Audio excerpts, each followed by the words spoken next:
Assalamu alaikum. Good evening. So, welcome to AR Chemistry. So, let's start our A level. Yeah. So, நீங்க வந்து இந்த மே 15th உங்களோட O level exam முடிச்சிருப்பீங்க. So நாங்கள் வந்து நிறைய பேர் மே 15th வந்து O level exam முடிச்சுட்டு A level classes வந்து ஸ்டார்ட் பண்ணியிருப்பீங்க. பட் நாங்கள் வந்து வழக்கமாக எங்களோட ஏஆர் கெமிஸ்ட்ரி செய்யக்கூடிய வேலை என்னன்னு கேட்டால் O level எக்ஸாம் முடிச்ச உடனே வந்து நாங்கள் கிளாஸஸ் ஸ்டார்ட் பண்றோம் இல்லை. நாங்கள் வந்து கிளாஸஸ் ஒரு 1 month கேப் கொண்டு டைம் கொடுப்போம். பிகாஸ் நீங்க O levelல வந்து நல்லா படிச்சிருப்பீங்க, எக்ஸாம் எழுதிருப்பீங்க, உங்களுக்கு நிறைய ஸ்ட்ரெஸ்ஸுக்குள்ள போயிட்டு வந்திருப்பீங்க இல்லையா. ஸோ அதனால ஒரு டைம் ஒன்று உங்களுக்கு வேணும். உங்களுக்கு ஒரு டைம் ஒன்று தேவை. நீங்க கொஞ்சம் ரிகவர் ஆகி வாரத்துக்கு, அந்த ஸ்ட்ரெஸ்ல இருந்து ரிகவர் ஆகி வாரத்துக்கு கொஞ்சம் டைம் வேணும். ஸோ அதனால நாங்க ஒரு 1 month டைம் கொடுப்போம். அந்த 1 monthக்கு பிள்ளைகள் அவங்களோட இஷ்டத்துக்கு என்ன வேணா செஞ்சு தெரியட்டும் சொல்லி ஒரு டைம் ஒன்று கொடுத்துருக்கோம். ஸோ இதுல எத்தனை பேர் அந்த டைமை யூஸ் பண்ணி கொண்டீங்கிறது எனக்கு தெரியாது. நிறைய பேர் வந்து A level கிளாஸ் ஓடி தெரிஞ்சிருப்பீங்க, நிறைய இடத்த போயிட்டு வந்திருப்பீங்க. ஸோ எங்கட ஏஆர் கெமிஸ்ட்ரி வந்து எப்பவுமே என்ன செய்யும், ஒரு மாசம் டைம் கொடுக்கும். ஸோ போன பேச்சுக்கும் அதே மாதிரி கொடுத்தோம், அதுக்கு முதல் பேச்சுக்கும் அதே மாதிரி கொடுத்தோம். ஸோ ஒரு மாசம் டைம் வந்து எப்பவுமே எங்கட ஏஆர் கெமிஸ்ட்ரி கொடுத்துக்கிட்டே இருக்கும். ஸோ அந்த ஒரு மாசம் டைம் வந்து இந்தியோட முடியுது. So let start our advance level. ஓகேவா? ஸோ ஃபர்ஸ்ட் ஆஃப் ஆல் இதுக்குள்ள போறதுக்கு முதல்ல, இந்த வீடியோக்குள்ள போறதுக்கு முதல்ல, இந்த செஷனுக்குள்ள போறதுக்கு முதல்ல நான் யாருங்கிறது உங்களுக்கு தெரியும். ஸோ என் பேர் வந்து ஆஷிக் ரியாஸ். நான் வந்து ஒரு கவர்மெண்ட் யூனிவர்சிட்டியில டிகிரி முடிச்சுட்டு, ஸோ டிகிரி வந்து பிஎஸ்சி இன் மெடிக்கல் லெபார்டரி சயின்ஸ் சொல்லி ஒரு டிகிரி ஒன்று முடிச்சுட்டு அவனை வந்து 2020 இருந்து A லெவலுக்கு வந்து கெமிஸ்ட்ரி டீச் பண்ணிட்டு இருக்கிறோம். ஓகேவா? ஸோ இது வந்து எனக்கு நீங்க வந்து ஐ திங்க் 5th பேட்சா இருக்கணும். ஓகேவா? நீங்க வந்து 5th பேட்ச், இந்த 26. ஓகேவா? ஸோ நம்ம இந்த A லெவலுக்கு போறதுக்கு, இந்த கெமிஸ்ட்ரிக்கு போறதுக்கு முதல்ல, நான் கெமிஸ்ட்ரியை பத்தி கதைக்கிறதுக்கு முதல்ல A லெவல் சொன்னா என்ன அதை பத்தி கொஞ்சம் நான் அவளுக்கு கதைக்கும். ஓகேவா? ஸோ A லெவல் சொல்ற கன்செப்ட் என்ன, A லெவல் எல்லாருமே கட்டாயம் செய்யணுமா, இல்ல நம்ம O லெவல முடிச்சுட்டு மற்ற ஃபீல்டுகளுக்கு போக இயலாதான்னு கேட்டால் ஓகே, அது உங்களோட விருப்பம். ஓகேவா? பட் இருந்தாலுமே நம்மளோட ஃபியூச்சருங்கிறது எதுல தங்கி இருக்குதுன்னு கேட்டால், ஏன்னா இப்ப இருக்கிற ஜெனரேஷனை பொறுத்த வரைக்கும் இந்த ஒரு படிப்பு இல்லாமலுக்கு நம்மளோட வாழ்க்கை நகர்த்தக்கூடிய இது வந்து கொஞ்சம் குறையத்தான் இருக்கு இல்லையா. சோ நார்மலா சொல்லுவாங்க, நிறைய பேர் சொல்லி நீங்க கேள்விப்பட்டீங்களா, படிச்சா மட்டும்தான் நல்லா இருக்கலுமா, படிச்சா மட்டும்தான் நல்லா இருக்கலுமா, படிக்கலன்னு சொன்னா நல்லா இருக்கிற யாருமே இல்லையான்னு கேட்டால், அவன் படிக்கலன்னு சொல்லி சொன்னா அவன் நல்லா இருக்கணுமா இருந்தா அவனுக்கு என்ன தேவை? கட்டாயம் அவனுக்கு ஒரு ஸ்கில் ஒன்று இருந்திருக்கணும். அவனுக்கு ஒரு ஸ்கில் கட்டாயம் இருந்திருக்கணும். ஏதாவது ஒரு விஷயம் அவனுக்கு தெரிஞ்சிருக்கணும். அவனுக்கு பிசினஸ் பண்ண தெரிஞ்சிருக்கணும். அவனுக்கு ஏதாவது ஒரு வேலை தெரிஞ்சிருக்கணும். ஏதாவது ஒன்று கிரியேட் பண்ண தெரிஞ்சிருக்கணும். அப்படி ஏதாவது ஒன்று தெரிஞ்சிருந்தால் அவன் படிக்கல வச்சு என்ன செஞ்சிடலாம், அவன் போய்கிட்டே இருப்பான். அவன் அடுத்த ஸ்டெப்பை பார்த்து போய்கிட்டே இருப்பான். ஆனால் சில பிள்ளைகள் இருக்கும், நான் உட்பட சில பிள்ளைகள் இருக்கும், அந்த பிள்ளைகளுக்கு வந்து லைஃப்ல அடுத்த கட்டம் என்னன்னு தெரியாது. அடுத்த கட்டம் அவனுக்கு என்ன அவனுக்கு தெரியுங்கிறது அவனுக்கு தெரியாது. சோ அப்படிப்பட்ட பிள்ளைகளும் வாழ்க்கையில முன்னேறணும்னு சொல்லி சொன்னாங்க. அப்படிப்பட்ட பிள்ளைகள், எனக்கு எதுவுமே தெரியாது சார், பட் எனக்கு லைஃப்ல என்னத்துக்கு போகணும்னு எனக்கு தெரியாது, பட் நான் வாழ்க்கையில இதோட ஒரு இடத்துக்கு சரியா போய் சேரணும் அப்படின்னு இருக்கிற பிள்ளைகளுக்கு வந்து இந்த கல்வி கொடுக்க போற இந்த உதவியை போல, இது கொடுக்க போற சப்போர்ட்டை போல வேற எதுவுமே கொடுக்க போறது. சோ அட்வான்ஸ் லெவல்ங்கிறது என்ன, இந்த படிப்பு முக்கியம் தானு கேட்டா எஸ் முக்கியம், கட்டாயமாக இந்த படிப்புங்கிறது முக்கியம். ஓகேவா? நம்ம செல்லக்கூடிய எத்தனையோ பேர் நம்ம பார்க்கலாம், படிக்காமலுக்கு நல்லா இருக்கிற எத்தனையோ பேர் இருக்காங்களே, படிக்காமலுக்கு நல்லா இருக்கிற எத்தனையோ பேர் இருக்காங்களேன்னு சொல்லி நிறைய பேர் சொல்லுவாங்க, நம்ம பார்த்துருக்கலாம். ஆனா நல்லா யோசிச்சு பாருங்க, இப்படி படிக்காம நல்லா இருக்கிறவர் வந்து ஒரு நாளுமே தன் பிள்ளைகிட்ட சொல்ல மாட்டார், நீ படிக்காத இந்த மாதிரி பிசினஸ்க்கு ஒரு நாளுமே சொல்ல மாட்டார். அவர் கட்டாயம் அவர் எவ்வளவோ கோடிக்கணக்கில் செலவழிச்சு அவரை பிள்ளையை படிப்பார் இல்லையா. சோ படிப்பிட முக்கியம் அப்படின்னு அவர் படிக்காமலுக்கு நல்லா இருக்கிறவர் என்ன செஞ்சிருக்கலாம், அவரை பிள்ளையை அவரும் சொல்லிக்கலாமே இல்லையா, படிக்க தேவையில்லை நீ வான்னு சொல்லி. சோ படிப்புங்கிறது முக்கியமான ஒரு விஷயம். எல்லாரையுமே உலகத்துல இருக்கிற எல்லாரையுமே அந்த கல்வி வந்து உயர்த்தும். சோ அதுல கடைசி ஸ்டெப், இந்த நம்மட ஸ்கூல் லைஃப்ல ஆக கடைசி ஸ்டெப் தான் இந்த அட்வான்ஸ் லெவல். ஓகேவா? சோ நீங்க இது வரைக்கும் ஒவ்வொரு இயரா கடந்து வந்திருப்பீங்க. கிரேட் 1ல இருந்து கிரேட் 11 வரைக்கும் வந்துட்டீங்க. 11 வருஷம் ஃபுல்லா படிச்சிட்டீங்க. இந்த 11 வருஷம் நான் எதுக்காக படிச்சோம்னு சொல்லி யோசிச்சு பாருங்க. ஃபர்ஸ்ட் ஆஃப் இந்த 11 வருஷமா படிச்சிருக்கோம் தானே, இந்த 11 வருஷத்தின் நோக்கம் என்ன, எய்ம் என்னன்னு கேட்டால், எல்லாருமே வாழ்க்கையில சொல்றது என்ன, நான் வந்து யூனிவர்சிட்டி போனா டாக்டர் ஆகணும், இன்ஜினியர் ஆகணும், நிறைய பேர் சொல்லுவோம் இல்லையா. சோ அதே தான் இந்த 11 வருஷம் இல்லையா, இந்த 11 வருஷம் போட்டு முடிச்சிட்டோம். இப்ப அடுத்த ஒரு ஸ்டெப்ல கால் எடுத்து வைக்க போறோம். அந்த டாக்டர் இன்ஜினியர்னு சொல்லக்கூடிய அந்த உயரத்துக்கு போகணும்னு சொன்னால் அதுக்கு வைக்கக்கூடிய கடைசி ஸ்டெப் இந்த அட்வான்ஸ் லெவல். சோ இந்த அட்வான்ஸ் லெவலை பொறுத்த வரைக்கும் இது வந்து நிறைய பிள்ளைகளுக்கு வந்து இந்த அட்வான்ஸ் லெவல் சொன்னா என்னன்னு சொல்லி தெரியாது. நிறைய பிள்ளைகள் O லெவல் படிச்சிருப்போம், ஓ லெவல்ல படிச்ச அதே விஷயத்த கொஞ்சம் அட்வான்ஸ்டாக படிக்க போறோம். ஓ லெவல்ல நம்ம படிச்சிருக்கிற விஷயத்த கொஞ்சம் என்ன செய்ய போறோம், அட்வான்ஸ்டாக படிக்க போறோம். சோ இந்த அட்வான்ஸ் லெவலை பொறுத்த வரைக்கும் நம்மட இலங்கை இந்த ஸ்ரீலங்காவின் கல்வி திட்டத்தின்படி அட்வான்ஸ் லெவல்ல வந்து மொத்தமாக எத்தனை ஸ்ட்ரீம் இருக்க போகுது, மொத்தமாக அட்வான்ஸ் லெவல்ல 5 ஸ்ட்ரீம் வந்து இந்த அட்வான்ஸ் லெவல்ல இருக்கு. சோ அதுல வந்து இந்த பயோ ஸ்ட்ரீமை வந்து நம்ம ரெண்டா இந்த சயின்ஸ் ஸ்ட்ரீமை ரெண்டா பிரிக்க போறோம். ஒன்று வந்து பயோ சயின்ஸ், அடுத்தது வந்து பிசிக்கல் சயின்ஸ் பிரிக்க போறோம். அடுத்தது கொமர்ஸ் இருக்க போது, ஆர்ட்ஸ் இருக்க போது, டெக்னாலஜில 2 ஸ்ட்ரீம் இருக்க போது. ஒன்று வந்து பயோ சிஸ்டம்ஸ் டெக்னாலஜி, அடுத்தது வந்து இன்ஜினியரிங் டெக்னாலஜின்னு சொல்லி இவ்வளவு இருக்க போகுது. பட் நமக்கு இங்க தேவையானது, நம்ம இங்க இந்த வீடியோல பார்க்கக்கூடிய பிள்ளைகள் வந்து மெயினா எந்த ஸ்ட்ரீமுக்குரிய பிள்ளைகள், சயின்ஸ் ஸ்ட்ரீம் இல்லையா. சோ நம்ம இங்க கதைக்க வேண்டியது என்னன்னு கேட்டால் சயின்ஸ் ஸ்ட்ரீமை பத்தி ஒரு சின்ன இன்ட்ரோடக்ஷன் வந்து ஃபர்ஸ்ட் கொடுத்து. ஃபர்ஸ்ட் ஆஃப் ஆல் உங்களுக்கு தெரியும் இந்த சயின்ஸ் ஸ்ட்ரீமை பொறுத்த வரைக்கும் இந்த சயின்ஸ் ஸ்ட்ரீம்ல வந்து 2 பேர் இருக்கு. ஒன்று வந்து பயோ ஸ்ட்ரீம், அடுத்தது physical science. Bio science, physical science. இது நம்ம ஏன் படிக்கணும்னு கேட்டால் இதுல முக்கியத்துவம் என்ன, இந்த சயின்ஸ் ஸ்ட்ரீமை நம்ம ஏன் சூஸ் பண்ணணும்னு கேட்டால் அதுல இருக்கக்கூடிய அவைலபிலிட்டி, அதுல இருக்கக்கூடிய கோர்ஸ் அவைலபிலிட்டி தான் இதுக்காக முக்கியமான ரீசன். சில ஸ்ட்ரீம்ஸ் இருக்கும், அந்த ஸ்ட்ரீம்ல வந்து இருக்கிற கோர்சஸ் எண்ணிக்கை வந்து குறைவுதான். ஆனால் அதே வந்து நம்ம சயின்ஸ் ஸ்ட்ரீம் எடுத்து சொன்னால் இந்த சயின்ஸ் ஸ்ட்ரீம்ல இருக்கிற 2 பேரா பிரிங்க, ஒன்று பயோ சயின்ஸ், அடுத்தது வந்து பிசிக்கல் சயின்ஸ். இது 2 பேருக்கும் இருக்கிற கோர்சஸ் அவைலபிலிட்டி. கோர்சஸ் மீன்ஸ் நான் யூனிவர்சிட்டியில நீங்க ஏ லெவல முடிச்சிட்டீங்க, உங்களுக்கு ரிசல்ட்ஸ் வந்துட்டு சொன்னால் அதுக்கு நீங்க யூனிவர்சிட்டிக்கு அப்ளை பண்ணுவீங்க இல்லையா, கோர்சஸுக்கு அப்ளை பண்ணுவீங்க. அப்படி அப்ளை பண்றதுக்கு நம்ம இந்த பயோ சயின்ஸ் அதே போல பிசிக்கல் சயின்ஸுக்கு கொடுத்திருக்கக்கூடிய கோர்சஸ் நம்பரை சும்மா எடுத்து பாருங்க. நான் ஃபார் எக்ஸாம்பிள் கொஞ்சம் கோர்சஸை மட்டும் நீங்க போட்டு வச்சிருக்கேன். சோ பயோ சயின்ஸா இருந்தால் எல்லாருமே எதிர்பார்க்கறது மெடிசன் இல்லையா. சோ எப்பவுமே நம்ம ஆசைப்படணும், உச்சத்துக்கு ஆசைப்படணும், எப்பவுமே பெருசா ஆசைப்படணும். நம்ம பெருசா ஆசைப்படுறதுல எந்த ஒரு இதுவும் இல்லை, எந்த ஒரு பாவமும் இல்லை. நம்ம என்ன செய்யலாம், நம்ம ஆசையை பெருசா வைக்கலாம், அதுக்குரிய எஃபர்ட்டையும் நம்ம சரியா போடணும். ஆசைப்பட்டா மட்டும் போதுமா இல்ல, நமக்கு ஒரு எஃபர்ட் என்ன செய்யணும்டா சரியா போட்டுக்கிட்டே இருக்கணும். சோ அப்படி நம்ம சரியான எஃபர்ட்டை போட்டோம்னு சொன்னால், சரியா ஆசைப்பட்டோம்னு சொன்னால், பெருசா ஆசைப்பட்டு அதுக்குரிய எஃபர்ட்டை சரியா நம்ம ஜெனுவினா போட்டோம்னு சொன்னால் அதுல உச்சத்துக்கு நம்ம கட்டாயம் போய் சேரலாம். சோ பயோ சயின்ஸ் இருந்தால் அது உச்சம் வந்து என்ன, மெடிசன். சோ அதை தாண்டி dental surgery, veterinary surgery, physiotherapy, medical laboratory science நான் செய்யற course, pharmacy, nursing, ayurvedic medicine and surgery, அதே போல Unani medicine and surgery, Siddha medicine and surgery, radiography, அதே போல பிஎஸ்சி, நிறைய கோர்சஸ் என்ன செய்யுது பயாலஜிக்கல் சயின்ஸ் வந்து கொடுத்துக்கிட்டே இருக்காங்க. இதை தாண்டி இதுல நான் போட்டிருக்கிறத தாண்டி இன்னும் சில கோர்சஸ் இருக்கு. ஓகே, நான் இடம் போதாதுங்கிறதால கொஞ்சம் கோர்சஸ் மட்டும் போட்டிருக்கேன். அதே போல பிசிக்கல் சயின்ஸ் எடுத்தோம்னா அதுல வந்து இன்ஜினியரிங் இஎம், இன்ஜினியரிங் டிஎம் சொல்லி நிறைய courses, computer science, artificial intelligence என்று சொல்லி நிறைய courses, BSc physical science BSc என்று சொல்லி நிறைய கோர்சஸ் என்ன செய்யுது இதுல வந்து கொடுக்கப்பட்டு இருக்கு. சோ ஒரு பிள்ளை வந்து சயின்ஸ் ஸ்ட்ரீம்ல செலக்ட் பண்ணுது. அப்படி செலக்ட் பண்ண பிள்ளை ஒரு 3 இயர்ஸ் அல்லது ஒரு 2 CS அந்த ரிசல்ட்ஸ் தான் எடுக்குதுன்னு சொன்னாலுமே அந்த பிள்ளை என்ன செய்யும், யூனிவர்சிட்டி போகக்கூடிய சான்ஸ் வந்து கூட. ஆனா அதுவே மற்ற ஸ்ட்ரீம்ஸ் ஆக இருந்தால் 2AB எடுத்துட்டு அதே போல A2B எடுத்துட்டு யூனிவர்சிட்டி போகாமலுக்கு வீட்டு இருக்கிற பிள்ளைகள் நிறைய பேர். சோ இதுதான் இந்த ஸ்ட்ரீமின் ஆக முக்கியத்துவமா இருக்கு. இல்ல நிறைய அவைலபிலிட்டி இருக்கு, நிறைய கோர்சஸ் வந்து அவைலபிளா இருக்கு. நமக்கு என்ன பிள்ளைகளுக்கு என்ன தெரியாதுன்னு கேட்டா பிசிக்கல் சயின்ஸா இன்ஜினியரிங் மட்டும் தான் இருக்கு, பயாலஜிக்கல் சயின்ஸா மெடிசினும் டென்டலும் வெட்டினரியும் பிஎஸ்சி தான் இருக்கு, பிசிக்கல் சயின்ஸா இன்ஜினியரிங்கும் பிஎஸ்சி தான் இருக்கு. இவ்வளவுதான் நம்ம பிள்ளைகளுக்கு வழங்கப்பட்ட விஷயம். ஆனால் அது உண்மை இல்லை, இதுக்கு மேல நிறைய கோர்சஸ் இருக்கு. ஓகேவா, நம்மளால மேக்சிமம் எஃபர்ட் போடுவோம், பட் அதுக்கு மேலே நமக்கு இதுதான் கிடைக்குதுன்னு சொன்னால் அல்ஹம்துலில்லாஹ் சொல்லிட்டு அதுக்கு நம்ம என்ன செய்யலாம், கால் எடுத்து வைக்கலாம் அடுத்த ஸ்டெப்ல.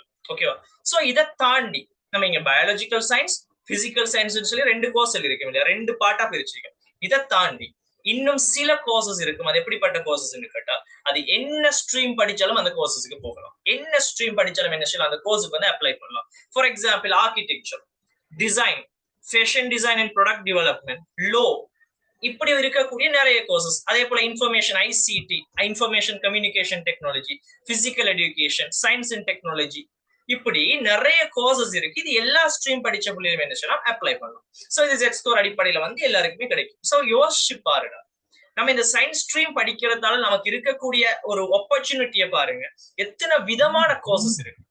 ஆனா அதுவே வந்து மற்ற ஸ்ட்ரீமுக்கு போனோம்னா இவ்வளவு கோர்சஸ் நமக்கு இருக்குமான்னு கேட்டா இல்லை.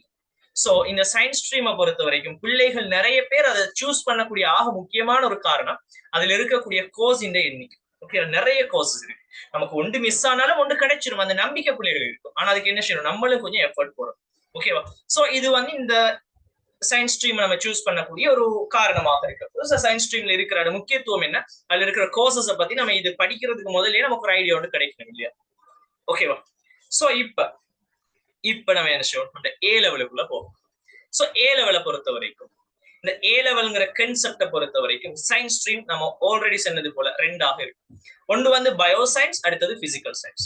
சோ அந்த பயோ சயின்ஸ் பிசிக்கல் சயின்ஸை பொறுத்த வரைக்கும் நீங்க ஓ லெவல்ல படிச்சிருக்கீங்க. ஓ லெவல்ல மொத்தமா எத்தனை பாடத்துக்கு படிச்சிருக்கீங்க? 9 பாடம் படிச்சிருக்கீங்க இல்லையா?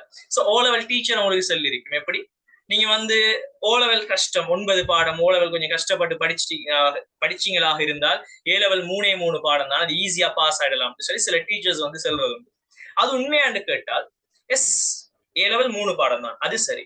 ஆனா நீங்க ஓ லெவல்ல படிச்ச 2 வருஷத்துல விஷயத்தை நீங்க என்ன செய்வீங்க, ஏ லெவல்ல ஒரு டேர்ம்ல முடிக்கலாம். அந்த லெவலுக்கு நீங்க ஏ லெவல்ல படிக்க போறீங்க, அவ்வளவு அட்வான்ஸ்டாக படிக்க போறீங்க. அதை விட அட்வான்ஸ்டா யூனிவர்சிட்டியில படிக்கலாம், அது வேற விஷயம். ஓகேவா? சோ நம்ம ஓ லெவல்ல 9 பாடம் அதே நம்ம பாஸ் பண்ணிட்டோம், இங்க ஏ லெவல்ல வந்து 3 பாடம் தான், அது ஈஸியா பாஸ் பண்ணிடலாம் எண்ணத்திலேயும். அல்லது நான் ஓ லெவல்ல 9 எடுத்துட்டேன், இங்க வந்துட்டு நான் ஷூரா 3 எடுத்துருவேன் எண்ணத்திலேயும் நிச்சயம் ஒரு நாளுமே ஏ லெவலுக்குள்ள காலடி எடுத்து வைக்க வேணும். நீங்க கட்டாயம் நீங்க என்ன செய்யணும்னு கேட்டால் ஹார்ட் ஒர்க் இங்க போட்டே ஆகணும். அங்க ஓ லெவல் டீச்சர் சொன்னது போல எல்லாம் நீங்க இங்க வந்து நீங்க கட்டாயம் ஹார்ட் ஒர்க் போடணும். பட் அந்த ஹார்ட் ஒர்க் கட்டாயம் என்ன செய்யும், உங்களுக்கு வந்து அதுக்குரிய சரியான பலனை கட்டாயம் தந்து தீரும் இந்த ஏ லெவலை பொறுத்த வரைக்கும். ஓகேவா? சோ அந்த பயோ சயின்ஸ் பிசிக்கல் சயின்ஸை பொறுத்த வரைக்கும் பயோ சயின்ஸ்ல 3 பாடம் செய்ய போறீங்க, 3 பாடம் படிக்க போறீங்க. ஒன்று வந்து பயாலஜி உயிரியல் சொல்லுவோம், அடுத்தது கெமிஸ்ட்ரி ரசாயனவியல் சொல்லுவோம், மூணாவது பிசிக்ஸ் ஓகே பௌதிகவியல். அதுவே பிசிக்கல் சயின்ஸுக்கு போனீங்கன்னு சொன்னா அது கம்பைன் மெத்ஸ் வந்து இருக்க போகுது, ஓகே இணைந்த கணிதம். அதே போல கெமிஸ்ட்ரி பிசிக்ஸ். சோ இங்க 2 பேரையும் செக் பண்ணீங்களாக இருந்தால் இங்கால வந்து பயோ சயின்ஸ்ல வந்து கெமிஸ்ட்ரி பிசிக்ஸ் வந்து பொதுவான ஒரு பாடம் இல்லையா? அதே போல பிசிக்கல் சயின்ஸ்லயும் கெமிஸ்ட்ரி பிசிக்ஸ் ஒரு பொதுவான பாடம். சோ இந்த கெமிஸ்ட்ரியும் பிசிக்ஸும் வந்து 2 ஸ்ட்ரீமுக்குமே பொதுவான பாடம். ஒரே ஒரு பாடம் மட்டும் தான் டிஃபரெண்ட் ஆகுது. என்ன, பயோ சயின்ஸ் படிக்கிற பிள்ளைகள் பயாலஜி படிக்கும், பிசிக்கல் சயின்ஸ் படிக்கிற பிள்ளைகள் வந்து இந்த கம்பைன் மெத்ஸ் வந்து படிக்கும். ஓகேவா? இதுல நம்மட ஏஆர் கெமிஸ்ட்ரி என்ன பாடம் படிப்பிக்க போகுது, பேர்லயே இருக்கு ஏஆர் கெமிஸ்ட்ரி படிப்பிக்க போகுது. ஓகேவா? சோ நம்ம என்ன செய்ய போறோம், இங்க கெமிஸ்ட்ரிக்குள்ள கொஞ்சம் டீப்பாக உள்ளுக்கு இறங்க. சோ கெமிஸ்ட்ரி சொன்னா என்னங்கிறத பத்தி நம்ம கொஞ்சம் ஒரு இன்ட்ரோடக்ஷன் தரணும். நிறைய பிள்ளைகளுக்கு கெமிஸ்ட்ரி சொன்னா என்னன்னு தெரியாது. ஓ லெவல்ல வந்து சயின்ஸை வந்து இப்படி 3ஆ பிரிச்சு படிப்பிப்பாங்க. சோ அதுல வந்து நிறைய பிள்ளைகளுக்கு வந்து கெமிஸ்ட்ரி கஷ்டமா இருக்கிற ஃபீல் எல்லாம் இருக்கும். பட் அப்படி இல்லை. ஏ லெவலை பொறுத்த வரைக்கும் கெமிஸ்ட்ரி ஆகவுமே சிம்பிளான ஒரு பாடம். ஏன், ஓ லெவல்ல நீங்க படிச்சிருப்பீங்க, எல்லாமே பாடமாக்கி இருப்பீங்க, என்ன காரணம்னு தெரியாது, சும்மா நோட்ஸை தருவா மேடம், டீச்சர் வந்து ஒரு நோட்ஸை தருவா, நோட்ஸை வாசிப்பீங்க, எக்ஸாம்ல போய் எழுதுவீங்க இல்லையா? ஒரு நாளைக்கு காலையில எக்ஸாம் சொன்னா இன்னைக்கு நைட் ஃபுல்லா முடிச்சா நாளைக்கு ஃபுல்லா போய் எழுதினீங்கன்னு சொன்னா நாளைக்கு எக்ஸாம்ல ரிசல்ட்ஸ் வந்துடும். ஆனா ஏ லெவல் அப்படி இல்லை. ஏ லெவலை பொறுத்த வரைக்கும் நம்ம தெளிவாக படிக்கணும், படிக்கிற விஷயத்தை தெளிவா விளங்கி படிக்கணும், ஒவ்வொன்றுக்கும் வந்து காரணத்தோட படிக்கணும். அது இந்த ஏ லெவல் வந்து உங்களுக்கு சொல்லித்தரும். ஒவ்வொரு விஷயத்துக்கும் காரணம் சொல்லித்தரும், அதை நீங்க தெளிவா பிடிச்சா போதும். இந்த கெமிஸ்ட்ரி வந்து ஒரு சின்ன ஒரு சிம்பிளான ஒரு விஷயமாக இருக்கு. ஓகேவா? சோ இந்த கெமிஸ்ட்ரிக்குள்ள போறதுக்கு முதல்ல இன்னைக்கு வந்து நம்ம எந்த தியரி பாட்டுமே கதைக்க போறது இல்லை, உங்களுக்கு ஒரு இன்ட்ரோடக்ஷனாகத்தான் இந்த வீடியோ வந்து இருக்கு. ஓகேவா? கெமிஸ்ட்ரியில இதுக்குள்ள போறதுக்கு முதல்ல உங்களோட ஏ லெவல் கெமிஸ்ட்ரி எடுத்தமாக இருந்தால் ஏ லெவல் கெமிஸ்ட்ரியில சிலபஸை பத்தி நம்ம ஒரு தடவை கதைக்கணும். ஓகேவா? சோ ஏ லெவல் கெமிஸ்ட்ரியை பொறுத்த வரைக்கும் உங்களுக்கு மொத்தமாக 14 யூனிட் வந்து இருக்க போகுது. 14 யூனிட். அதுல வந்து முதலாவது யூனிட் வந்து நம்ம அட்டாமிக் ஸ்ட்ரக்சர்னு சொல்லுவோம், அணுக்கட்டமைப்புன்னு சொல்லுவோம். 2வது யூனிட் வந்து கட்டமைப்பும் பிணைப்பும். 3வது வந்து இரசாயன கணித்தல்கள். 4வது வந்து வாயுக்கள் தொடர்பான ஒரு விஷயம். 5வது வந்து வெப்ப இரசாயனம். 6வது அசேதன இரசாயனம். நான் இங்க இங்கிலீஷ்ல போட்டுருக்கேன், தமிழ்ல உங்களுக்கு சொல்லிட்டு இருக்கிறேன். 6வது வந்து அசேதன இரசாயனம். அந்த அசேதன ரசாயனத்தை வந்து நாங்க 3ஆ பிரிக்க போறோம். ஒன்று வந்து எஸ் கோவை மூலகங்கள், 2வது பி கோவை மூலகங்கள், 3வது டி கோவை மூலகங்கள். இப்படி 3ஆ பிரிக்க போறோம். இதெல்லாம் என்ன, நம்ம ஒவ்வொன்றா படிச்சுட்டு போக சிம்பிளா வழங்கிட்டு போவோம். நீங்க பாக்குறதுக்கு ஏதோ ஒரு மாதிரி இருக்கலாம், சிம்பிளா வழங்கிட்டு போவோம். அடுத்தது யூனிட் 7, 8, 9, 10 நாளையும் சேர்த்து மொத்தமா சொல்லுவோம் ஆர்கானிக் கெமிஸ்ட்ரி, சேதன ரசாயனம் பேர் சொல்லுவோம். சோ இந்த சேதன ரசாயனத்தை எங்களுடைய ஏஆர் கெமிஸ்ட்ரி வந்து 4ஆக பிரிச்சிருக்கும். 4ஆ பிரிச்சு முதலாவது வந்து சேதன ரசாயனவியல் அடிப்படை என்ன கருக்கள் உண்டாக்க வச்சிருக்கோம். 2வது வந்து ஹைட்ரோ கார்பன்கள் ரசாயனம் ஒன்று கழிச்சிருக்கோம். அதே போல வந்து சேதன ரசாயன தாக்கங்கள் ஒன்று கழிச்சிருக்கோம். அதே போல சேதன சமபகுதியங்கள் ஒன்று கழிச்சிருக்கோம். சோ 4ஆக பிரிச்சு நாங்க இந்த ஆர்கானிக் கெமிஸ்ட்ரி வந்து கழிச்சிருக்கோம். ஓகேவா? அதே போல 11வது யூனிட் என்னன்னு கேட்டால் இரசாயன இயக்கவியல் சொல்லி கழிக்க போறோம். 12வது யூனிட் வந்து சமநிலை. அந்த சமநிலையை 3ஆ பிரிப்போம். ஒன்று வந்து இரசாயன சமநிலை, அடுத்தது அயன் சமநிலை, மூணாவது வந்து அவத்தை சமநிலை என்று சொல்லி பிரிப்போம்.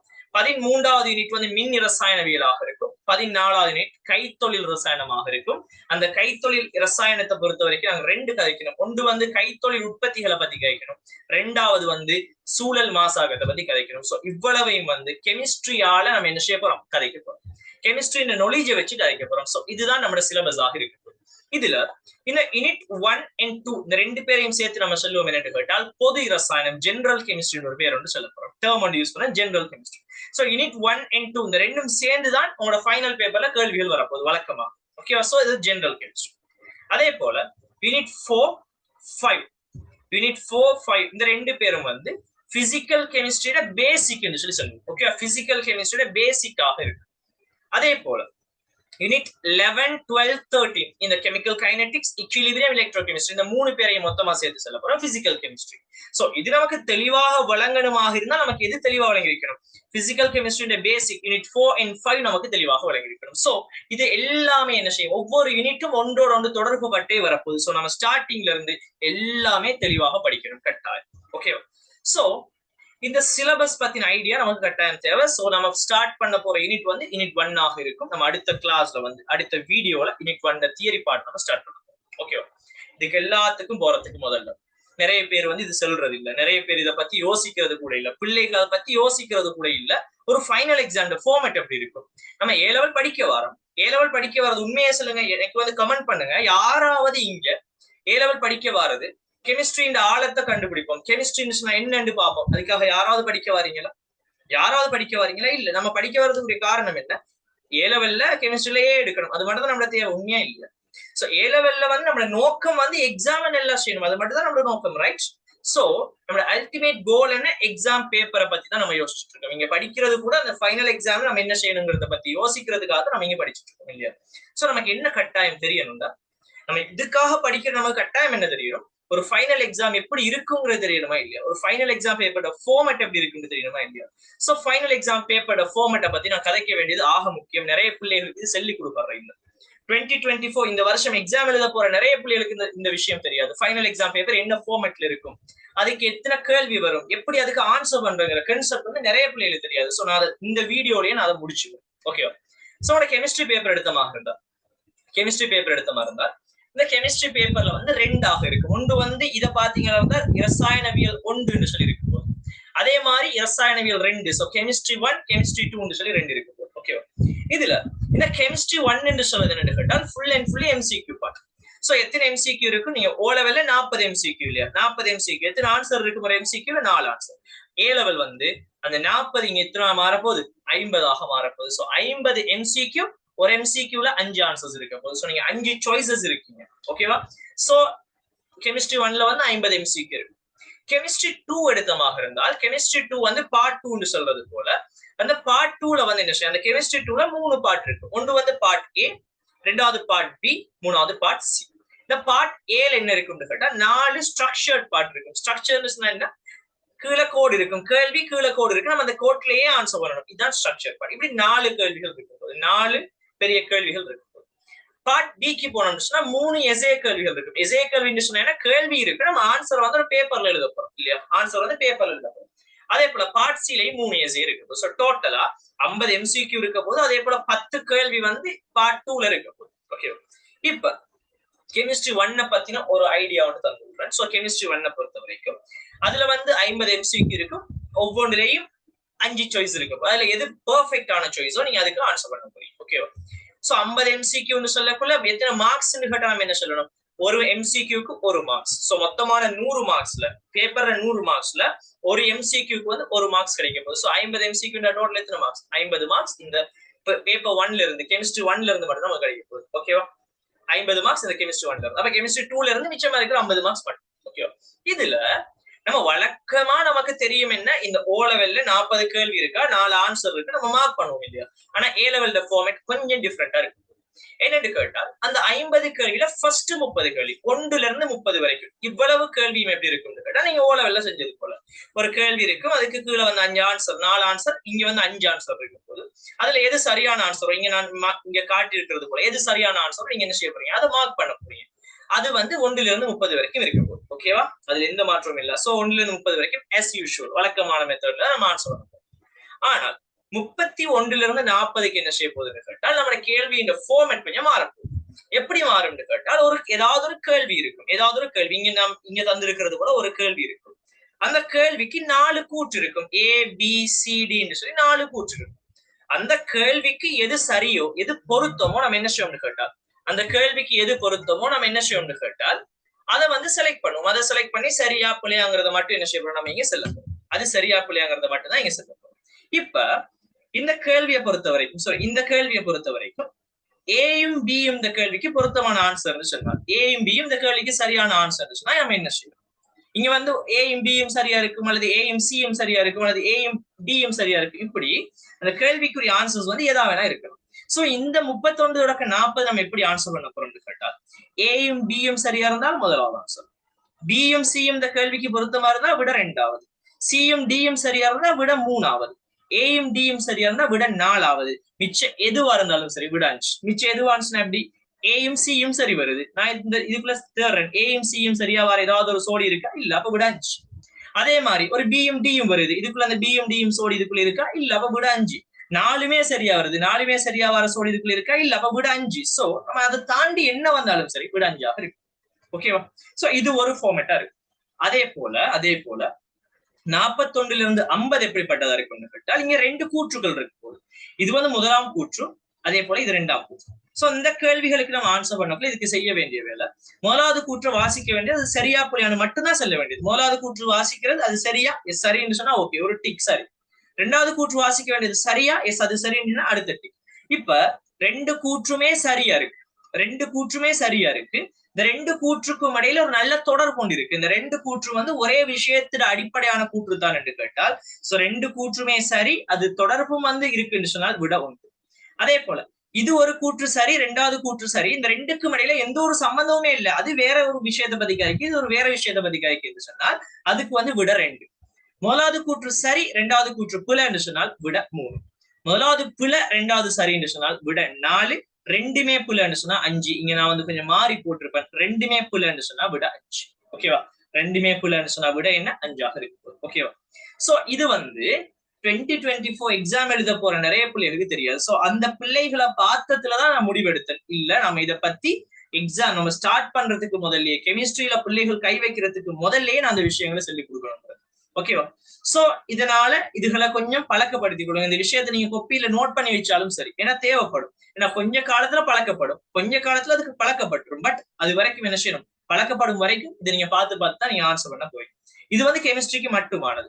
பயாலஜி அது ஒரு வேற ஒரு ஃபார்மேட்டாக இருக்கும். சோ கெமிஸ்ட்ரிக்கு வந்து இதுதான் ஃபார்மேட். அது எந்த பேப்பரா இருந்தாலும் சரி, எந்த வருஷமா இருந்தாலும் இதுதான் ஃபார்மேட்.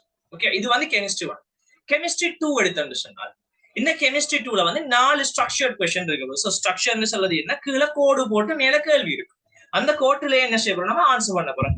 கேள்வியை வாசிச்சு அந்த கோட்டிலேயே நம்ம ஆன்சர் பண்ண போறோம். இப்படி வந்து 4 கேள்வி இருக்கு, 4 ஸ்ட்ரக்சர்ட் பார்ட் இருக்க போது. சோ ஒரு பார்ட்ல வந்து 10 கேள்வி 15 கேள்வி, அது நிறைய கேள்வி இருக்கலாம். சோ நம்ம 4 பார்ட்டாக இருக்கு. இதுல ஒரு கேள்விக்கு எத்தனை மார்க்ஸ் கேட்டா 100 மார்க்ஸ். ஒரு கேள்விக்கு எத்தனை மார்க்ஸ், 100 மார்க்ஸ். இப்ப நம்மகிட்ட எத்தனை கேள்வி இருக்கு, 4 கேள்வி இருக்கு. இந்த 4 கேள்வியும் கட்டாயம் செய்யணும். ஒரு கேள்வி கூட சாய்ஸ் இல்லை. 4 கேள்வியுமே அந்த பார்ட் ஏல இருக்கிற 4 கேள்வி என்ன செய்யணும், கட்டாயம் செய்யணும். சோ கட்டாயம் செய்யணும்னு சொன்னால் அந்த 100 மார்க்ஸ் தர 4 எத்தனை 400 மார்க்ஸ் அந்த ஸ்ட்ரக்சர் பார்ட் வந்து கிடைக்கும். ஓகேவா? ஆனா கெமிஸ்ட்ரி எவ்வளவு ஒரு ஈஸியான ஒரு பாடம் கேட்டால் அந்த 4 கேள்வி என்ன வருங்கிறது உங்களுக்கு தெரியும். அந்த 4 கேள்வியும் என்ன வரப்போகுதுங்கிறது உங்களுக்கு கட்டாயம் தெரியும், கன்ஃபார்மா தெரியும். முதலாவது கேள்வி நான் கன்ஃபார்ம் பண்ணி சொல்றேன், நான் ப்ராமிஸ் பண்ணி சொல்றேன், முதலாவது கேள்வி எப்பவுமே ஜெனரல் கெமிஸ்ட்ரியா இருக்கு. அந்த ஜெனரல் கெமிஸ்ட்ரியில என்ன வரும்னு கேட்டால் லூயிஸ் கட்டமைப்பாக இருக்கு. இது என்னங்கிறது நம்ம ஜெனரல் கெமிஸ்ட்ரி முடிக்கிற கட்டத்துல தெளிவாக வரும். முதலாவது கேள்வி எப்பவுமே வந்து ஜெனரல் கெமிஸ்ட்ரியா இருக்கு. ஓகே, அதுலயும் என்ன பார்ட் வரும்னு கேட்டால் எல்லா வருஷமுமே நீங்க எடுத்து பாருங்க, முதலாவது கேள்வி எடுத்து பாருங்க, ஒரே ஃபார்மேட்டா இருக்கு. ஒரே ஃபார்மேட், என்ன ஒரே ஒரு மாற்றம் இருக்கும், அங்க அந்த கட்டமைப்பு இங்க வேற கட்டமைப்பாக இருக்கு. கட்டமைப்பு மட்டும் மாத்துவாரு, ஆனா எல்லா கேள்வியுமே ஒரே ஃபார்மேட்ல இருக்கு. ஓகேவா? அதே போல இன்ஆர்கானிக் கெமிஸ்ட்ரி 2வது வந்து இன்ஆர்கானிக் பார்ட்டாக இருக்கும். 2வது ஸ்ட்ரக்சர் பார்ட் வந்து இன்ஆர்கானிக் கெமிஸ்ட்ரிக்குரியதாக இருக்கும். அதுலயும் வந்து என்ன பார்ட் வரும்னு கேட்டால் எஸ் பிளாக் பி பிளாக்ல கேள்வி வரப்போகுது. நான் ஏற்கனவே சொல்லிட்டேன், இன்ஆர்கானிக்க 3ஆ பிரிப்போம், எஸ்பிடின்னு சொல்லி 3ஆ பிரிப்போம். அதுல மெயினாக யாருல வரும்னு கேட்டால் எஸ் பிளாக் பி பிளாக்ல தான் கேள்வி வரப்போகுது. ஒரே ஒரு வருஷத்துல மட்டும் டி பிளாக்ல கேள்வி வந்திருக்கு. சோ மற்ற எல்லா வருஷமுமே எஸ் பிளாக் பி பிளாக்ல, அதுலயும் யாருல மெயினா வரும் கேட்டால் நம்ம தெளிவா சொல்லலாம் எஸ் பிளாக்ல மெயினா வரும், பி பிளாக்லயும் வரலாம். ஓகேவா? சோ இன்ஆர்கானிக் சொன்னா இதுதான் வரப்போகுதுன்னு நமக்கு தெரியும். ஓகேவா? நீங்க படிச்சதுக்கு பிறகு சிம்பிளா வழங்கும், இவ்வளவுதான் மாதிரி. அதே போல மூணாவது கேள்வி ஏதாவது ஒரு பிசிக்கல் பார்ட். ஏதாவது ஒரு பிசிக்கல் பார்ட் என்று சொன்னால் யூனிட் 4 கேசஸா இருக்கலாம், யூனிட் 5 தெர்மல் கெமிஸ்ட்ரியா இருக்கலாம், யூனிட் 11 கெமிக்கல் கைனெட்டிக்ஸா இருக்கலாம், யூனிட் 12 இக்விலிபிரியம் இருக்கலாம், யூனிட் 13 எலக்ட்ரோ கெமிஸ்ட்ரியா இருக்கலாம். இதுல யாராவது ஒருவர் வந்து என்ன மாறி மாறி இந்த பிசிக்கல் பார்ட்ல வரப்போறாங்க. நாலாவது கேள்வி ஆர்கானிக் கெமிஸ்ட்ரியா இருக்கும். நம்ம கன்ஃபார்மா சொல்லலாம் ஆர்கானிக் கெமிஸ்ட்ரி. அதுலயும் எங்க வரும்னு கேட்டா அதையும் நம்ம கன்ஃபார்மா சொல்லலாம். என்ன சேதன சமபகுதியங்கள். ஆர்கானிக்க 4ஆ பிரிச்சிருப்போம் இல்லையா? கடைசியில சேதன சமபகுதியங்கள் இருக்கு. அதுவும் அது ஒரு பாட்டாகவும் அதுக்கு கூட சில தாக்கங்கள் தொடர்பான விஷயம் ஒரு பாட்டாகவும் என்ன செய்யும், உங்களோட ஸ்ட்ரக்சர் பார்ட்ல வரப்போகுது. சோ நீங்க இது வரைக்கும் மேலோடுக்குள்ள போகவே இல்லை. ஆனா உனக்கு இப்ப என்ன தெரியும், பேப்பர் ஸ்ட்ரக்சர் பார்ட் 2026 எக்ஸாம்ல என்ன கேள்வி வரப்போகுதுங்களோ உனக்கு இப்ப தெரியும். நான் கன்ஃபார்மா சொல்லுவேன், ப்ராமிஸ் பண்ணி சொல்லுவேன், இந்த கேள்வி இன்ஷால்லா வரப்போகுது. ஓகே, இந்த 4 பாட்டு தான் கேள்வி வரப்போகுது. இதுல என்ன மட்டும் மாறும், கட்டமைப்பு மட்டும் தான் மாறப்போகுது, மற்ற எல்லாமே சேம். கஷ்டமா இல்லையா? உனக்கு கேள்வி தெரியும்டா, இப்ப உனக்கு கேள்வி தெரியும், ஆன்சர் பண்ணலாவா? சிம்பிளா படிக்கலாம். ஓகேவா? சோ இப்ப இந்த ஸ்ட்ரக்சர் பார்ட்டுக்கு எப்படி மார்க்ஸ் கொடுக்குறேன்னு கேட்டா, மொத்தமா 100 மார்க்ஸ்ல 50 மார்க்ஸ் எம்சிக்யூ போயிட்டு இல்லையா? மொத்தமா 100 மார்க்ஸ்ல 50 மார்க்ஸுக்கு எம்சிக்யூ போயிட்டு மிச்சம் 50 தான் இருக்கு. அந்த 50ல இந்த ஸ்ட்ரக்சர்ல இருந்து எத்தனை மார்க்ஸ் கிடைக்கும் கேட்டா, மொத்தமா இருக்கிற அந்த 400 மார்க்ஸ் 20ஆல கிடைக்கும். பிரிச்சா எத்தனை மார்க்ஸ்? 20 மார்க்ஸ். சோ 20 மார்க்ஸ் வந்து ஸ்ட்ரக்சர்ல இருந்து கிடைக்கும் போகுது. எத்தனை மார்க்ஸ்? 20 மார்க்ஸ் வந்து என்ன செய்ய போகுது, இந்த ஸ்ட்ரக்சர்ல இருந்து கிடைக்கும் போகுது. ஏதாவது குழப்பம் இருக்கு? 20 மார்க்ஸ் என்ன செய்ய போகுது, ஸ்ட்ரக்சர்ல இருந்து கிடைக்கும் போகுது. ஓகேவா? இது வந்து பார்ட் ஏ. அடுத்தது பார்ட் பிக்கு போவோம். பார்ட் பி செல்லுவோமா இருந்தா நம்ம ஏற்கனவே சொல்லிட்டு அதுல 3 எஸ்ஏ பார்ட் இருக்கு. அந்த 3 எஸ்ஏல நம்ம 2 தான் செய்யறோம், 1 சாய்ஸ்ல விடலாம். சோ 3ல 2 தான் செய்யணும், கட்டாயம் 2 செய்யணும், 1 வந்து சாய்ஸ். அப்ப இதுல யோசிச்சு பாருங்க, நம்ம 1 சாய்ஸ்ல விடலாம். அப்ப நமக்கு ஒரு சாய்ஸ் ஒன்று கிடைக்குது இல்லையா? இதுல வந்து ஒரு எஸ்ஏ பார்ட்டுக்கு 150 மார்க்ஸ். ஒரு எஸ்ஏக்கு 150, நம்ம 2 செய்ய போறோம். அப்ப எத்தனை? 300 மார்க்ஸ் கிடைக்க போகுது. சோ அதை 20ஆல பிரிச்சோம்னா 15 மார்க்ஸ் வந்து இந்த பார்ட் பி ல இருந்து கிடைக்க போகுது. சோ எம்சிக்யூல இருந்து 50 மார்க்ஸ், பார்ட் ஏல இருந்து 20, இதுல இருந்து 15. டோட்டலா இப்ப எத்தனை வந்துட்டு 85 மார்க்ஸ் வந்துட்டு. ஓகேவா? இப்ப இதுலயும் ஒரு ஸ்பெஷாலிட்டி என்னன்னு கேட்டால், நமக்கு ஷுவரா தெரியும் என்ன பார்ட்ல கேள்வி வரப்போகுதுன்னு சொல்லி. 5வது கேள்வி, ஏன் நீங்க 4வதுல முடிஞ்சிச்சு இல்லையா? இது 4வதுல முடிஞ்சால் 5வதுல இருந்து தான் பார்ட் பி ஸ்டார்ட் ஆகும். சோ 5வது கேள்வி பிசிக்கல் பார்ட், கட்டாயம் பிசிக்கல் கெமிஸ்ட்ரி. 6வது கேள்வி கட்டாயம் பிசிக்கல் கெமிஸ்ட்ரி. 7வது கேள்வி கட்டாயம் பிசிக்கல் கெமிஸ்ட்ரி. அதுல எலக்ட்ரோ கெமிஸ்ட்ரி வரப்போகுது 7வதுல ஏ பார்ட்ல. அதே போல இந்த 7வதுல பி பார்ட்ல வந்து இன்ஆர்கானிக் கெமிஸ்ட்ரி வரப்போகுது. அந்த இன்ஆர்கானிக்ல 3 பார்ட்ல எது வரும்னு கேட்டால் தெளிவாக ப்ராமிஸ் பண்ணி சொல்லலாம், டி பிளாக்ல இருந்து கேள்வி வரப்போகுது. அந்த டி பிளாக்ல எங்க இருந்து வரும்னு கேட்டா அதையும் ப்ராமிஸ் பண்ணலாம், சிக்கலாயன் தொடர்பான விஷயங்களை கேள்வி வரப்போகுது. உனக்கு இப்ப கேள்வி தெரியுமா இல்லையா? உனக்கு இப்ப எல்லா கேள்வியும் தெரியும். ஏ லெவல்ல கெமிஸ்ட்ரியில வரப்போற கேள்விகள் எல்லாமே தெரியும். ஆன்சர் பண்றது கஷ்டமா இல்லையா? பிராக்டிஸ் பண்ணா போதும், வேலை முடிச்சு. நம்ம என்ன செய்யற, கஷ்டம், கெமிஸ்ட்ரி கஷ்டம், ஐயோ கெமிஸ்ட்ரி கஷ்டம் சொல்லி நம்மளை ஏமாத்தி கொள்ற. பட் எல்லாமே தெரியும், எல்லாமே நம்ம கண்ணுக்கு முன்னுக்கு இருக்கு. அதே போல பார்ட் சிக்கு போகும். பார்ட் சியும் அதே போல 3 எஸ்ஏ பார்ட் இருக்கும். அதுல 2 கட்டாயம் செய்யணும், 1 சாய்ஸ்ல விடலாம். அப்ப எத்தனை மார்க்ஸ் டோட்டலா? 300 மார்க்ஸ் அதுல கிடைக்கும். அந்த 300 20ஆல பிரிச்சு 15 மார்க்ஸ். டோட்டலா யோசிச்சு பாருங்க, 50 + 20 + 15, இங்க 15. டோட்டலா 100 மார்க்ஸ் கிடைச்சு. இப்ப சொல்லுங்க, இதுலயும் எங்க கேள்வி வரும்னு கேட்டால், அங்க 7ல முடிஞ்சிச்சு இல்லையா பார்ட் பி, பார்ட் சி வந்து 8ல வந்து ஸ்டார்ட் ஆகும். 8வது கேள்வி ஆர்கானிக் கெமிஸ்ட்ரியாக இருக்கு. அந்த ஆர்கானிக் கெமிஸ்ட்ரியில எங்க இருந்து வரும்னு கேட்டால், இந்த ஆர்கானிக் கெமிஸ்ட்ரி இந்த தாக்கங்கள் தொடர்பான விஷயத்துல வரப்போகுது. கேள்வி நமக்கு தெரியும். அதே போல 9வது கேள்வி என்னவாக இருக்கும் கேட்டா, இன்ஆர்கானிக் கெமிஸ்ட்ரியா இருக்கும். இன்ஆர்கானிக் கெமிஸ்ட்ரியில எங்க வரும்னு கேட்டால் டி பிளாக்கா இருக்கும். டி பிளாக்ல எங்க வரும்னு கேட்டா அதையும் கன்ஃபார்மா சொல்லலாம், அசேதன பண்பறி பகுப்புல கேள்வி வரப்போகுது. ஓகேவாடா? நீ எக்ஸாம் 2026ல எழுத போறீங்க. நான் இப்பவே சொல்றேன், அசேதன பண்பறி பகுப்புல உங்களுக்கு 9வது ஏ பார்ட் வரப்போகுது இன்ஷாஅல்லாஹ். அதே போல 9வதுல பி பார்ட் கெமிக்கல் கால்குலேஷன் வரப்போகுது. சோ 3வது யூனிட் வந்து வரப்போகுது. So chemical calculation. ஓகேவா?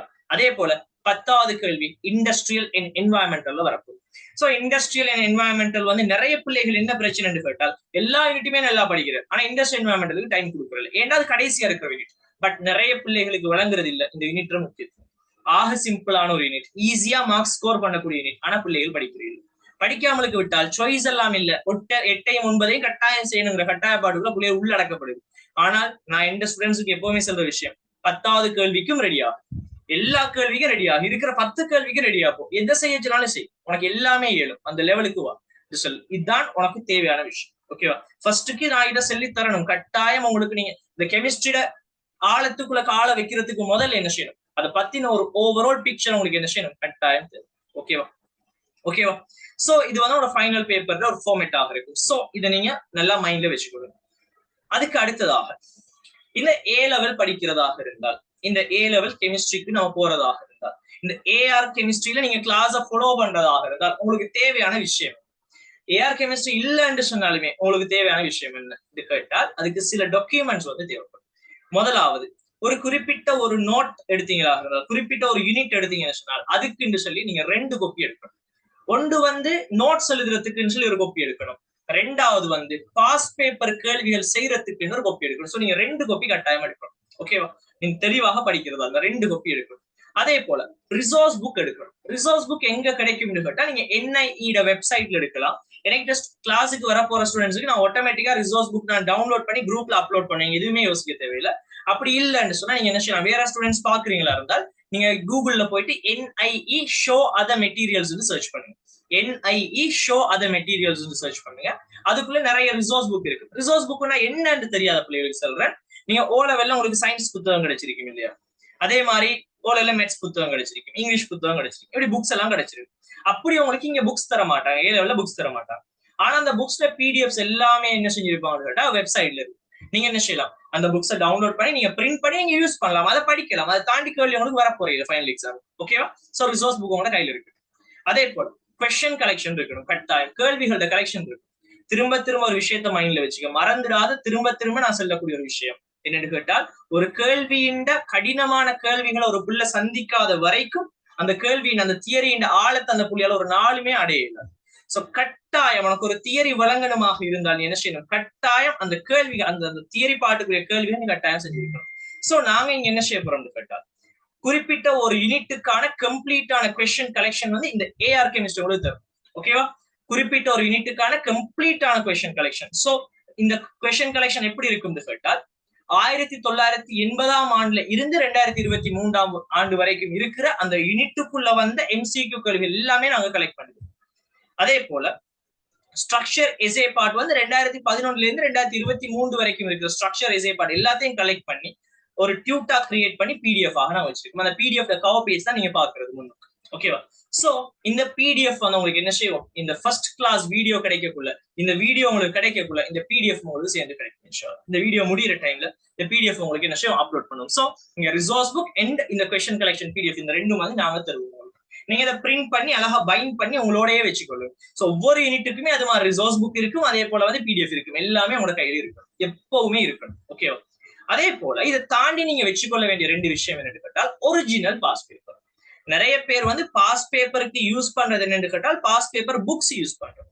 எஸ்டனா இருக்கட்டும், லோயல் பப்ளிகேஷனா இருக்கட்டும், இப்படி நிறைய புக்ஸ் வந்து வெளியாகுது இல்லையா பாஸ் பேப்பர்ஸுக்கு. நான் வந்து அதை ரெக்கமெண்ட் பண்ண மாட்டேன். நான் சொல்றது வந்து ஒரிஜினல் பாஸ் பேப்பர் வந்து இருக்கும், யார்கிட்டயாவது இருக்கும். உங்களோட சீனியர்ஸோ யாரோ உங்களோட ஃப்ரெண்ட்ஸோ அவங்கள்ட்ட ஒரிஜினல் பாஸ் பேப்பர் வச்சிருப்பாங்க. ஒரிஜினல் பாஸ் பேப்பர்னா எக்ஸாம்ல நடந்த பேப்பர் இருக்கு, அந்த பேப்பர் எடுத்து யூஸ் பண்ணுங்க. ஏன்னு கேட்டால், அந்த பேப்பர்ல இருக்கக்கூடிய அந்த ஃபொண்ட் அதுல அலைன்மெண்ட் வந்து நீங்க வேற எந்த பேப்பர்லயும் பார்க்கல. சோ அந்த ஃபொண்ட்டுக்கு நீங்க பழக்கப்படுறது ஆக கட்டாயம். அந்த ஃபொண்ட் நீங்க பழக்கப்பட்டால் தான் நீங்க ஃபைனல் எக்ஸாம் போக்குல பயப்படாம எக்ஸாம் எழுதலாம். சோ அதனால ஒரிஜினல் பாஸ் பேப்பர் எடுத்து வச்சுக்கிறது வந்து இட்ஸ் பெட்டர், இட்ஸ் பெஸ்ட். ஓகேவா? அதே போல அந்த பாஸ் பேப்பருக்குரிய ஸ்கீமை எப்பவுமே கையில வச்சுக்கணும். இப்ப நிறைய பேர் யோசிப்பீங்க, நம்ம இப்பதானே படிக்க ஸ்டார்ட் பண்ணிருக்கோம், சோ நமக்கு அந்த பாஸ் பேப்பர்லாம் இப்ப தேவையில்ல, நம்ம எக்ஸாம் நெருங்குற டைம் படிப்போம், அந்த மாதிரி ஒரு மைண்ட் அதெல்லாம் வாங்குன்ற மைண்ட் செட் இருக்கு. இப்பவே அந்த பேப்பரை வாங்கி பாஸ் பேப்பர்ஸ் எல்லாம் இப்பவே உங்க கையில இருக்கணும். உங்களுக்கு வழங்கணும், எப்படி கேள்வி வருது, கேள்வி எங்க வருதுங்கிறது உங்களுக்கு வழங்கணும். நீங்க பாஸ் பேப்பரை இன்னும் 2-3 தடவை பார்க்கணும், திரும்ப ஸ்கீம் உங்களோட கையில இருக்கணும். இப்பவே எல்லாம் ரெடி பண்ணி வைங்க, படிக்க ஸ்டார்ட் பண்ணுவோம். இனிமே நமக்கு நிக்கிறதுக்கு டைம் இல்ல, 1 மாசம் 2 ஆச்சு. இனி ரேஸ் தான், இனி ஓட்டம் தான். தெளிவாக படிப்போம், அழகா படிப்போம், இருக்கிற எல்லாரையும் விட டொப்புக்கு போவோம் இன்ஷாஅல்லாஹ். நல்லா படிச்சோம். ஓகேவா? சோ இவ்வளவையும் ரெடி பண்ணி வச்சுக்கொள்ளுங்க. நம்ம இந்த கெமிஸ்ட்ரியில ஆழத்துக்குள்ள போறதாக இருக்கும்.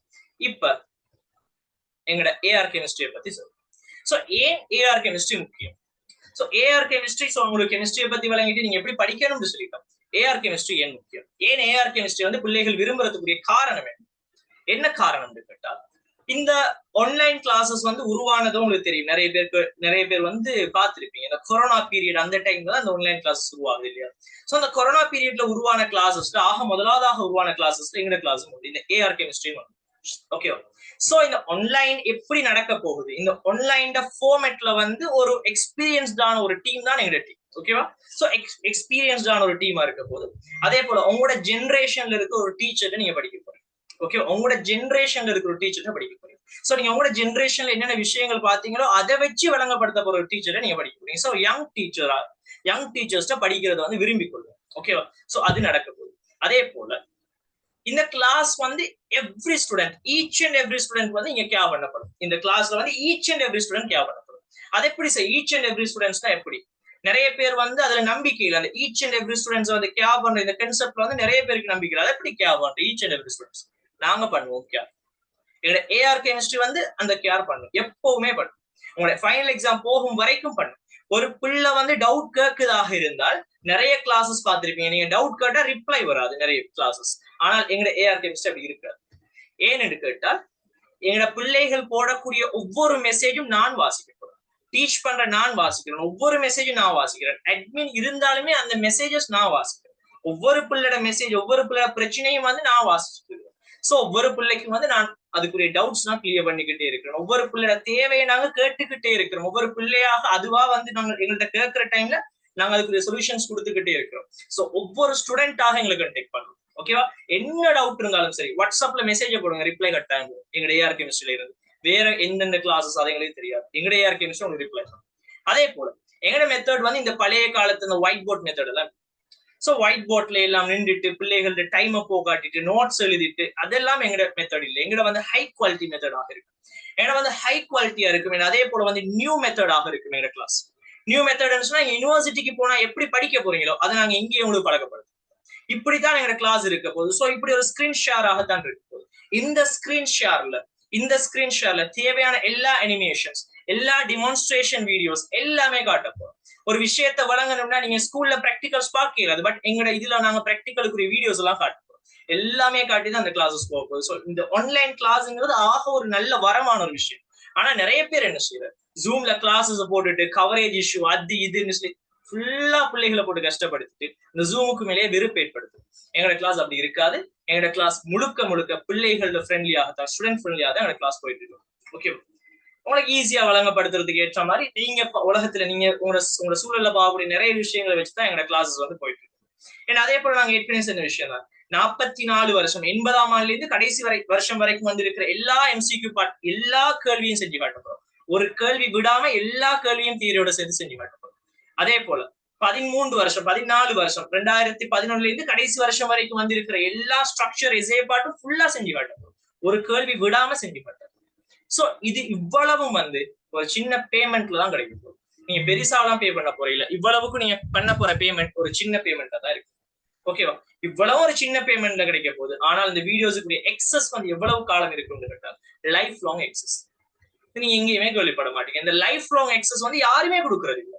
லைஃப் லாங் எக்ஸஸ் சொன்னா நீங்க ஒரு தடவை வீடியோ வாங்கினால் நீங்க எவ்வளவு காலம் வேணா அந்த வீடியோ நீங்க பார்க்கலாம். நிறைய பேர் என்ன செய்யற, வீடியோவை கொடுக்குற ஒரு மாசத்துக்கு டைம் கொடுக்குற, பிள்ளை பார்த்துச்சோ பார்க்கலையோ அது அவங்களோட பிரச்சனை. வீடியோ வந்து நீங்க என்ன செய்யற, எக்ஸஸை கட் பண்ணி விடுற, பிள்ளை திருப்பி அந்த வீடியோ பார்க்கணும்னு என்ன செய்யணும், திருப்பி பே பண்ணி அந்த வீடியோ எடுக்கணும். எங்கடையா இருக்க மிஸ்டர் அப்படி செய்யாது. அந்த அநியாயம் எங்கடையா இருக்க மிஸ்டர் செய்யாது. எப்பவுமே நீங்க வீடியோ பார்க்கலாம். நீங்க 10 வருஷத்துக்கு வேணாலும் பார்க்கலாம். உங்களோட பிள்ளைகளுக்கு வச்சிருந்து நீங்க அந்த வீடியோ காட்டலாம். அப்படிதான் எங்களோட கெமிஸ்ட்ரி, எங்களோட ஏஆர் கெமிஸ்ட்ரி உங்களுக்கு என்ன செய்யுது, வேலை வந்து செய்யுது. அண்ட் அதே போல யூனிட் வைஸான எக்ஸாம்ஸ் நடக்கும் இன்ஷா அல்லாஹ். அண்ட் அதே போல டேர்ம் எக்ஸாமுக்குரிய கைடன்ஸும் எங்க கிளாஸஸும் நடக்கும்.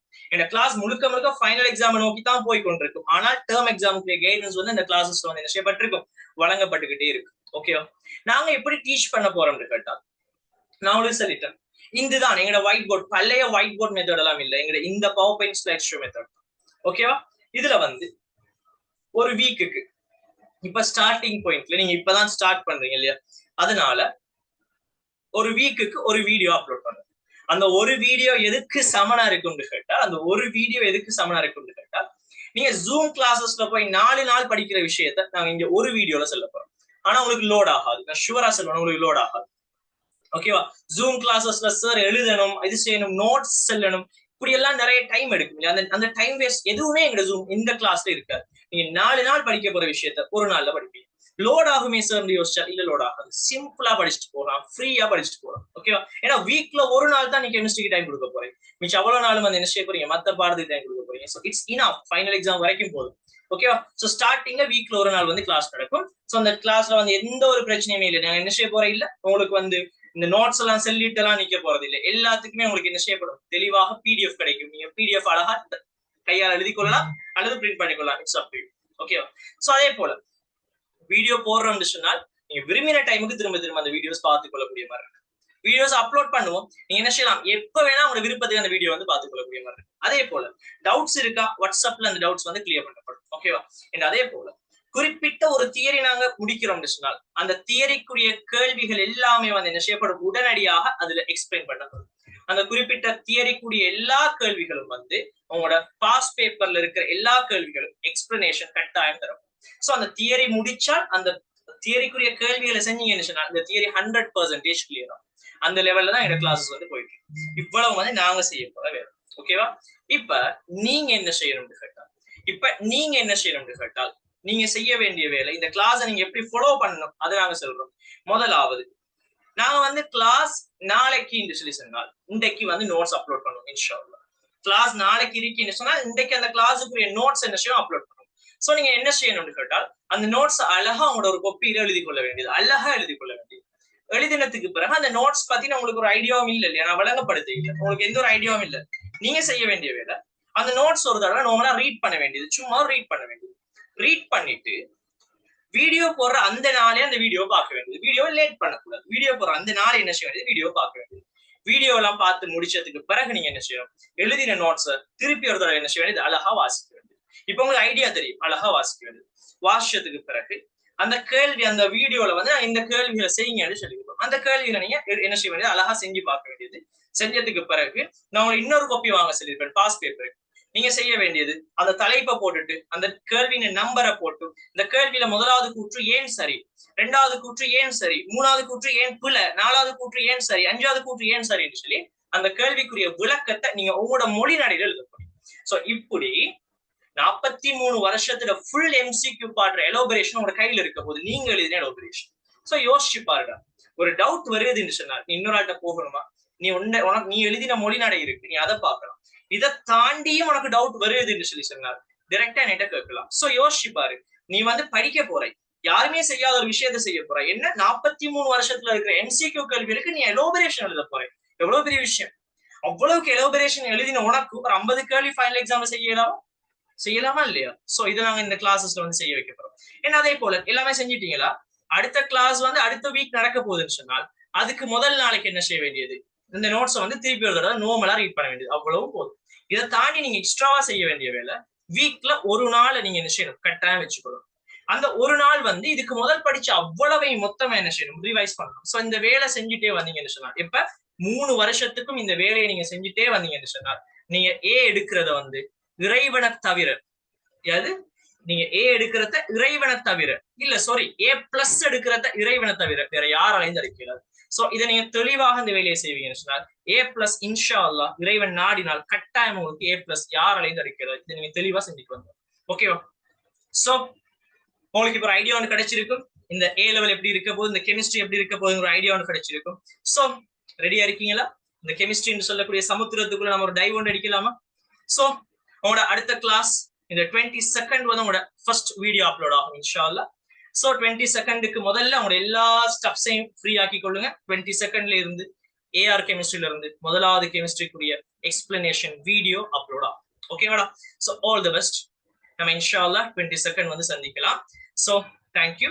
உங்களோட தாட்ஸ் என்னவோ அதை வந்து கமெண்ட்ல போட்டு விடுங்க. ஓகேவா? பாய். அஸ்ஸலாமு அலைக்கும்.